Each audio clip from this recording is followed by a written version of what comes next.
It's midnight. I'm Anita and you're watching Nightline, news making the headlines. Embrace knowledge or risk succumbing to backward narratives, warns the Prime Minister to students. And toll-free travel for Christmas.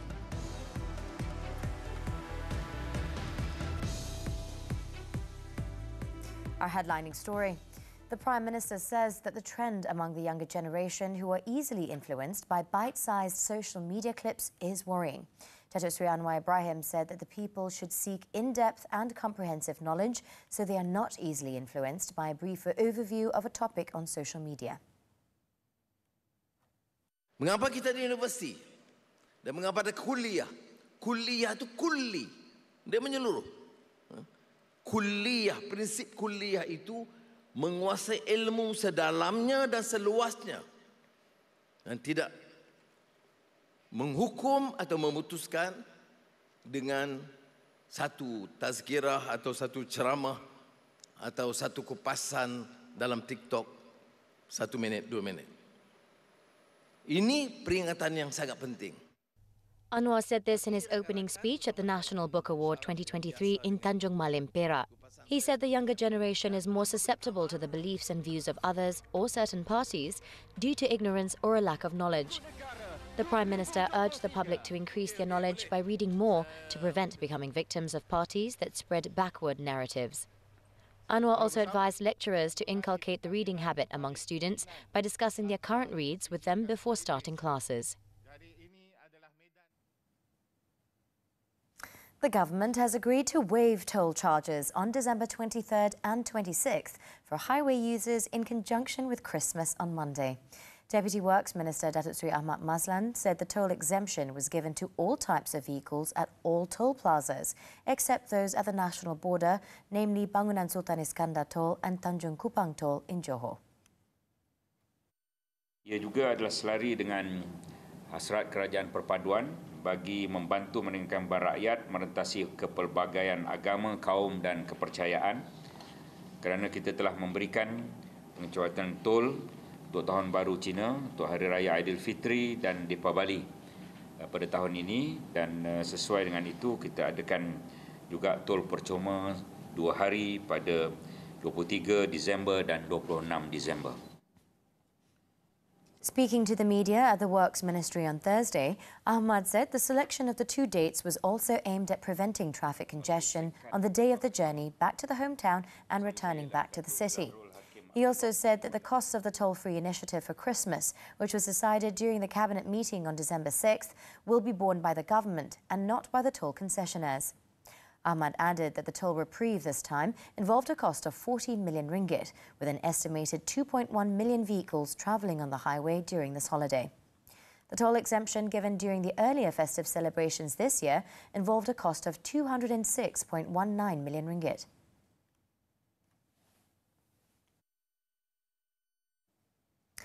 Amanah Saham Nasional Berhad ASNB declared a total income distribution of 5.25 sen a unit for Amanah Saham Bumiputra ASB for the financial year ending December 31st, 2023. The figure shows an improvement from last year's 4.6%. This consists of an income distribution of 4.25 sen a unit and a bonus of 1 sen a unit. A total of 10.8 million ASB unit holders will benefit from the total payout, amounting to 9.3 billion ringgit.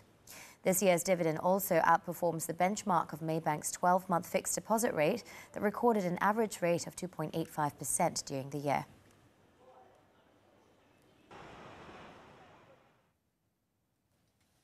Two children were among 1,101 foreign nationals detained during a raid conducted by various agencies led by the General Operations Force, GOF, at Jalan Silang, Kuala Lumpur, also known as Mini Dhaka, on Thursday. City Police Chief Datuk Seri Alauddin Abdul Majid said 60 premises, including those in the vicinity of Kota Raya complex, were inspected during the operation. According to Alauddin, the sweep involved a total of 1,138 personnel from the GOF Central Brigade, Federal Reserve Unit, Customs Department, Immigration Department and Kuala Lumpur City Hall, DBKL. He added that all undocumented foreign nationals have been handed over to the immigration authorities for further action.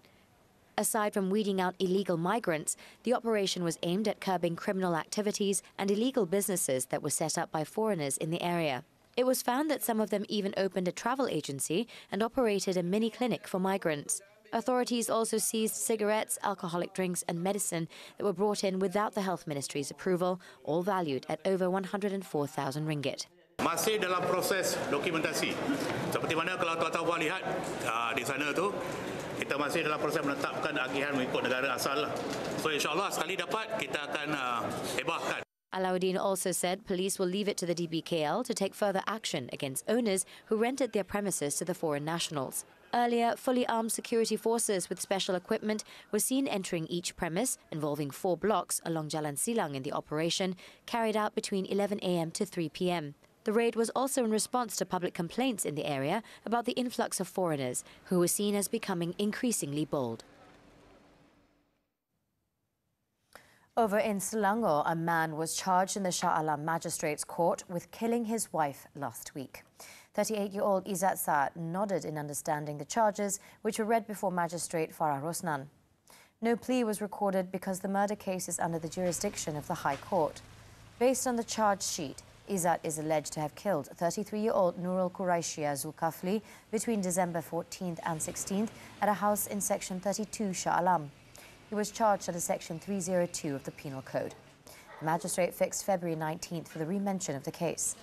The media had previously reported that a lecturer was believed to be beaten with dumbbells by her husband due to jealousy.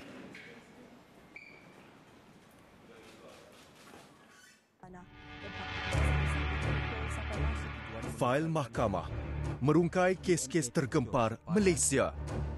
Laporan, siasatan serta prosiding kes yang telah dibicara ke muka pengadilan. Rangkuman kes-kes berprofil tinggi yang telah dipaparkan dalam fail mahkamah sepanjang 2023.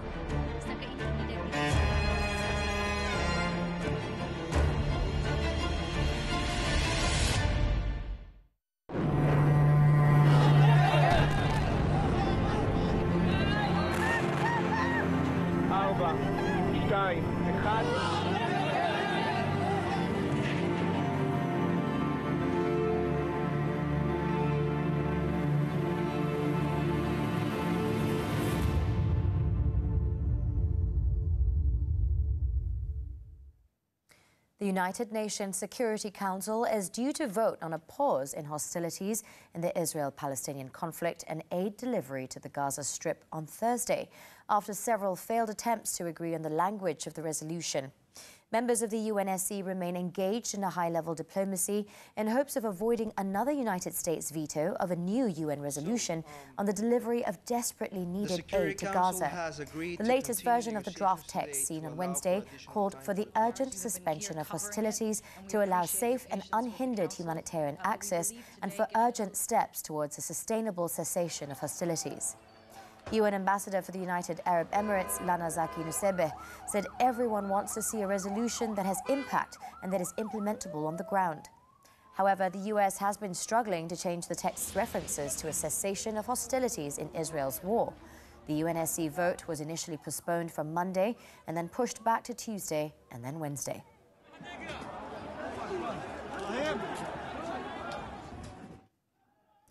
Zionist bombing is at its most intense over the northern part of the Gaza Strip on Thursday as Palestinian authorities announced the death toll to have exceeded 20,000 people.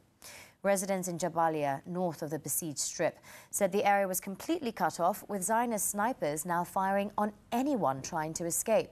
The intensification of fighting comes even as diplomatic efforts have been ramped up in the final weeks of the year to stave off humanitarian catastrophe. The sides are discussing a new truce to release some of the more than 100 hostages still held by Hamas. The talks appear to be the most serious since a week-long ceasefire collapsed at the start of the month, but the public positions of the opposing sides are far apart.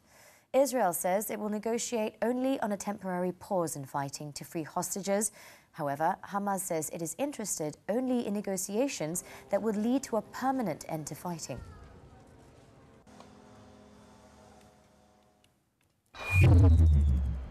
Meanwhile, the World Health Organization, WHO, on Thursday said that northern Gaza has been left without a functional hospital due to a lack of fuel, staff and supplies. According to WHO's representative in Gaza, Richard Pieperkorn, only 9 out of 36 health facilities are partially functional in the whole of Gaza, all of them concentrated in the enclave's south. Pieperkorn described Al Ahli Hospital as a shell of a hospital, saying it resembled a hospice providing very limited care with only around 10 staff.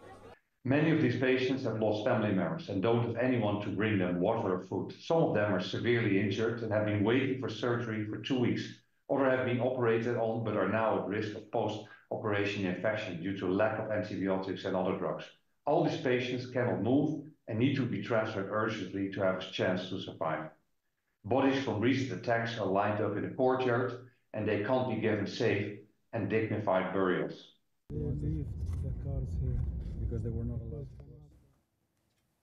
Media Prima Berhad, MPB, through the Media Prima Palestinian Humanitarian Fund, handed over a donation amounting to 700,000 ringgit to Mercy Malaysia to provide relief to the Palestinian population affected by the Israeli military's actions in Gaza.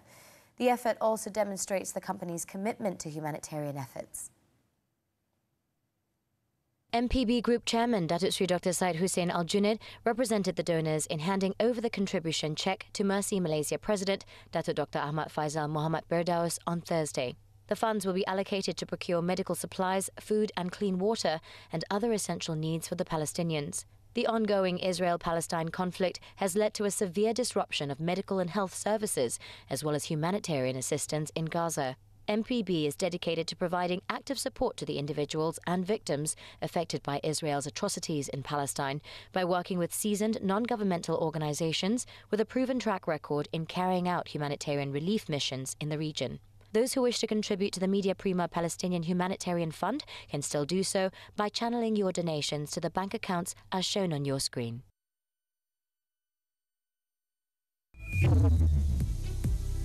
Coming up after this break, Beijing warns Manila after maritime clashes. News from the foreign front when we return. Don't go away.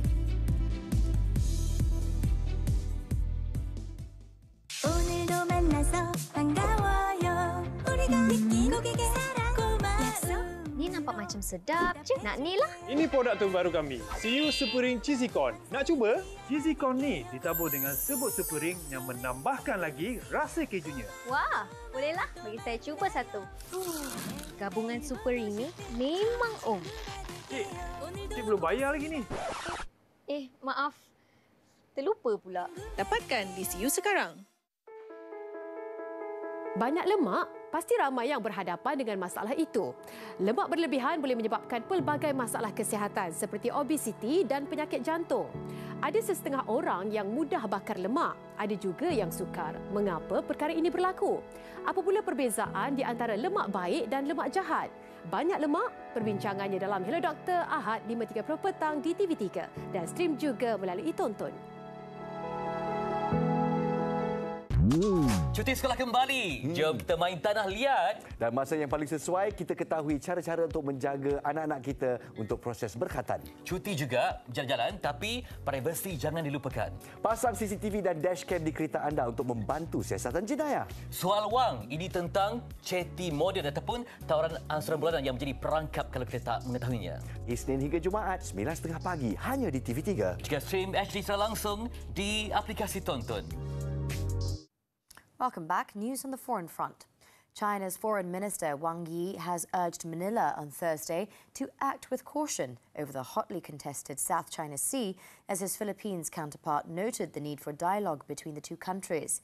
Wang Yi made the comments after he held phone talks with Philippine Secretary of Foreign Affairs Enrique A. Manalo, urging the Philippine side to take the proper management of the current maritime situation as a top priority. He added that the root cause is that the Philippines has changed its long-standing policy stance, reneged on its own commitments, and continued to provoke and stir trouble at sea, undermining China's supposed legal rights. China claims almost the entire South China Sea and has ignored an international tribunal ruling that its assertions have no legal basis.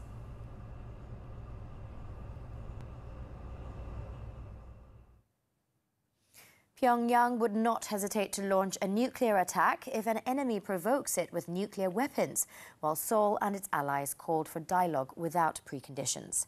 North Korean leader Kim Jong-un made the remark as he met with soldiers working for the military's Missile Bureau and congratulated them over its recent launching drill of an intercontinental ballistic missile. He said the test demonstrated the loyalty and strong stand of the armed forces and was a clear explanation of the offensive counteraction mode. In response, Washington, Seoul and Tokyo released a statement shortly afterwards, urging the nuclear-armed country to stop conducting further provocations and accept their call for engaging in substantive dialogue without preconditions.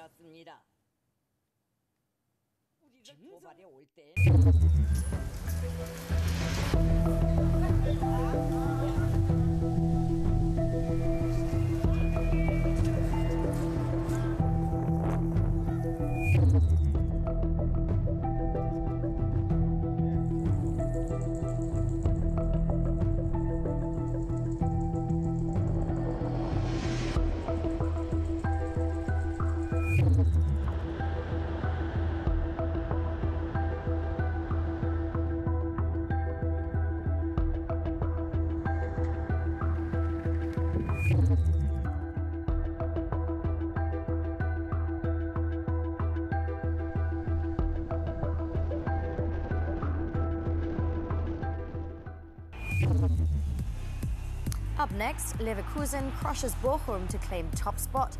Sports right after this breather. Stay tuned.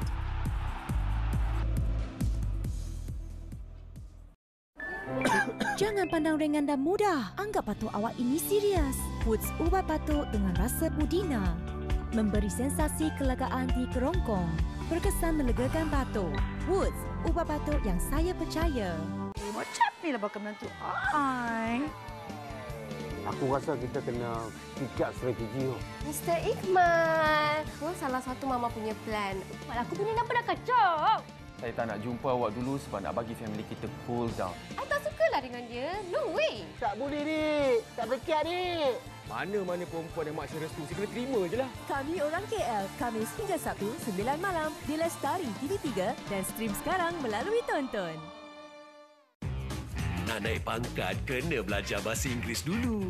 대학 안 나와도 엑서사이즈 할 수 있는 거야? 됐고, 3달 안에 토익 600을 어떻게 넘냐? We can do it! Yes! No. Tapi macam ada rahsia yang tak kena je. Kita bakal mati kayak. Panel 컬컬컬 나왔는데. Selamat datang ke Sam Jin Company English Class. Ahad ini 3 petang. Di Magnificent 8 TV3 dan stream sekarang melalui Tonton.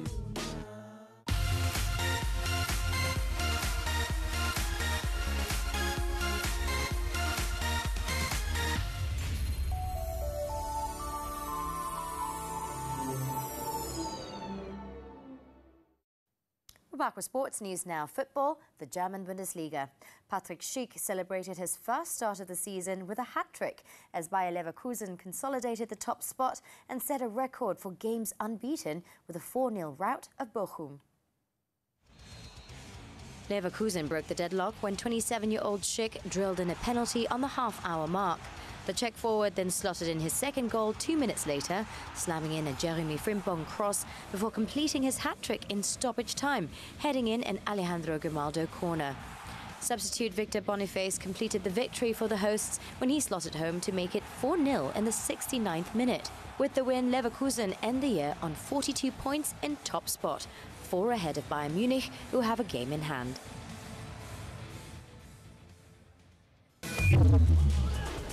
In another match, Bayern Munich were made to work hard for a 2-1 victory over VfL Wolfsburg, with top scorer Harry Kane on target to go into the winter break in second place. Jamal Musiala headed the visitors into the lead after a pinpoint cross from Thomas Müller in the 33rd minute. Kane made it 2-0 10 minutes later with a brilliant strike from outside the penalty area that curled inside the top right corner.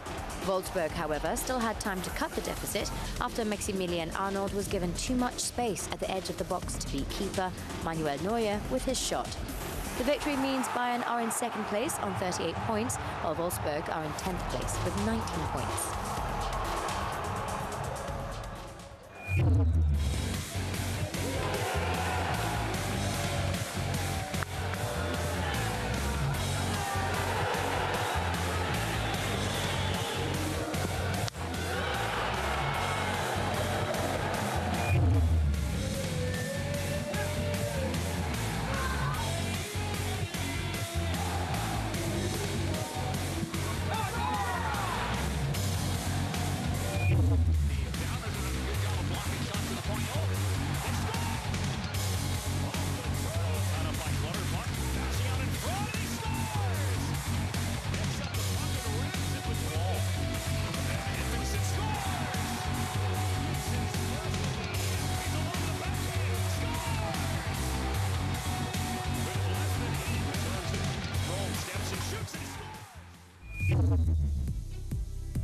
When we return, delivery man charged for distributing over 112 kilograms of shabu. Don't go away. Yana, Syira rasa dia tu sesuatu lah. Tak baik. Jangan berprasangka. Okey, sorry. Jom Syira belanja makan ikan. Sedapnya ikan bakar, ikan steam limau. Yana, nak jaga anak OKU ni bukan mudah tau. Betul, bukan tanggungjawab ibu bapa je, tapi masyarakat semua kena tahu. Yana, peratusan orang kahwin ni menurun, tapi penceraian meningkat. Kenapa jadi macam tu? Sebab itulah kena ambil tahu hal pasangan. Mungkin nanti sejuk hati dia. Semuanya di WHI TV3. Dan stream secara HD ditonton. Wanita hari ini. Luahkan rasa cinta setiap Jumaat bersama TV3 Disember ini. Cinta yang tak terpadam, Derai 1 Disember. Cinta yang dihianati, Kolbu 8 Disember. Cinta yang disalah erti, Wakaf Dosa 15 Disember. Cinta yang tidak memiliki, Adakah Aku Bersalah 22 Disember. Dan cinta yang luar biasa, Nana dan Jam Atuk 29 Disember. Jumaat penuh cinta 10 malam di TV3 dan stream sekarang ditonton. Mereka hanya ada 7 hari untuk menyempurnakannya. Are you with me? Let's bring it in! Come on! Let's do it! Mengubah mimpi menjadi realiti dalam satu misi membina semula rumah yang baru. Beautiful village we're making. Got the custom Thailand cabinets going in right now. Love it! Looking good! Extreme Makeover Home Edition setiap Sabtu 12.30 hari. Stream sekarang ditonton dan di TV3. Welcome back. The Malaysian Anti-Corruption Commission, MACC, has seized Ilham Tower in Kuala Lumpur, a building owned by the family of a corporate figure. The seizure notice of the 60-storey building was dated December 18th and was published as an advertisement on a local news portal on Thursday. According to a source, the seizure was made under Section 38(1) of the MACC Act, which deals with the seizure of immovable property. The notice was signed by MACC Deputy Public Prosecutor Ahmad Akram Gharib and addressed to the Property Rights Registrar, Lands and Mines Office of the Federal Territories. The source also said the seizure was in relation to investigations into allegations of corruption and misappropriation involving the individual who is also a former minister. MACC Chief Commissioner Tan Sri Azam Baki, when contacted by TV3, confirmed the seizure of the building. However, he declined to reveal further details as the case is still under investigation.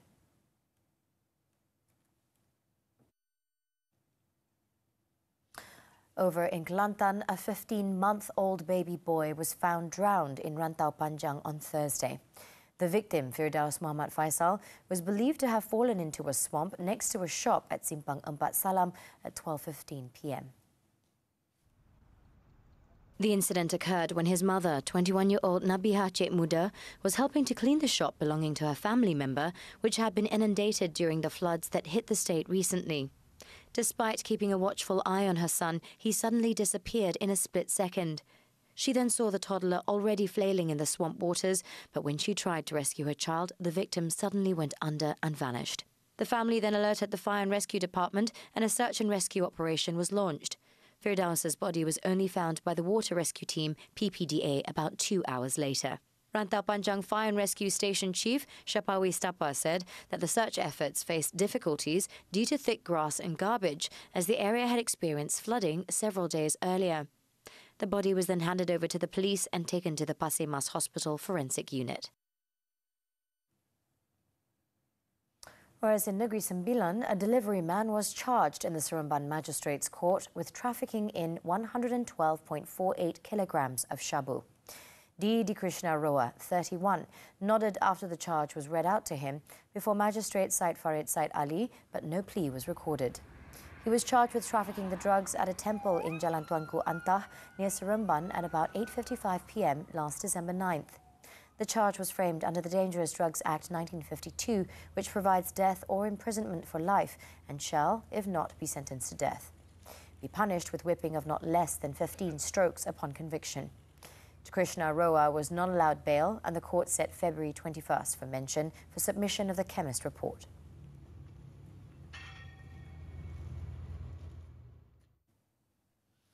In Kelantan, police nabbed a Thai man and seized over 11.8 kilograms of yaba pills worth more than 651,000 ringgit in Kota Baru on Wednesday night.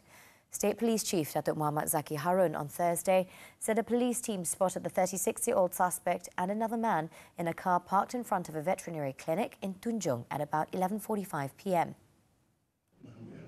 The team immediately approached and arrested the suspect after he got out of the car carrying a black bag. However, the other suspect escaped by ramming his car into the two police patrol cars blocking his vehicle and sped away towards Jalan Kuala Krai, Tunjung. Upon closer inspection of the bag, authorities found 100,000 yaba pills. Muhammad Zaki added that the police are currently checking with their counterparts in Thailand to determine whether the suspect is connected to any drug syndicate. The suspect has been remanded for 7 days until December 27th to assist the investigation under the Dangerous Drugs Act. Over in Johor, 3 teenagers have been remanded for 4 days starting Thursday for their alleged involvement in the foiled abduction of a 7-year-old boy in Johor Bahru last week. The remand order against the trio was issued by Johor Bahru Magistrate Nur Fatin Muhammad Farid. Johor Bahru Selatan Police Chief Assistant Commissioner Raub Slamat said the teenagers aged 15, 17 and 18 were arrested in Pontian at 5:40 p.m. on Wednesday. Previously, it was reported that a Chinese national who has permanent resident status in Singapore suffered serious injuries while trying to save his son from being kidnapped by a group of men on December 12th. The Chinese national's 41-year-old business partner, believed to be the mastermind behind the kidnapping, was detained in front of the Taman Pelangi police station at 8 p.m. on the same day. The suspect, who was charged with kidnapping on Tuesday, had intended to seek 300,000 ringgit as ransom from the victim.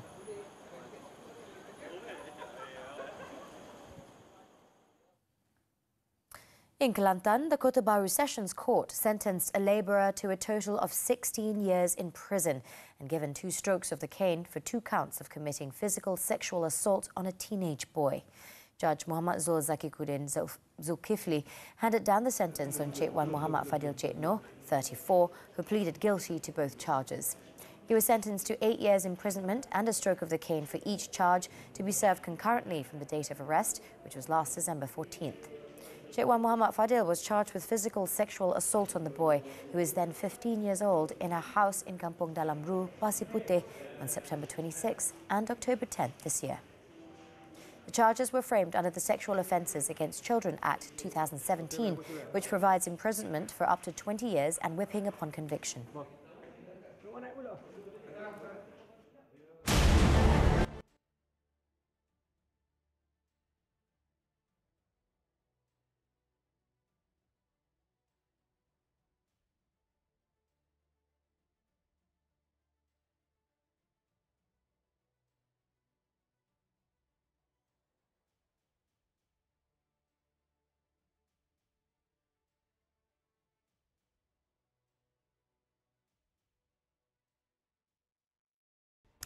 A little light news as we wrap up Nightline this time around to get into the festive mood. We take a look at a 137-year-old tree named Archie, a projection that engages with visitors by chatting and sharing jokes at a holiday light show in Florida. With that, I'm Anita. Thank you for watching and be well, Malaysia.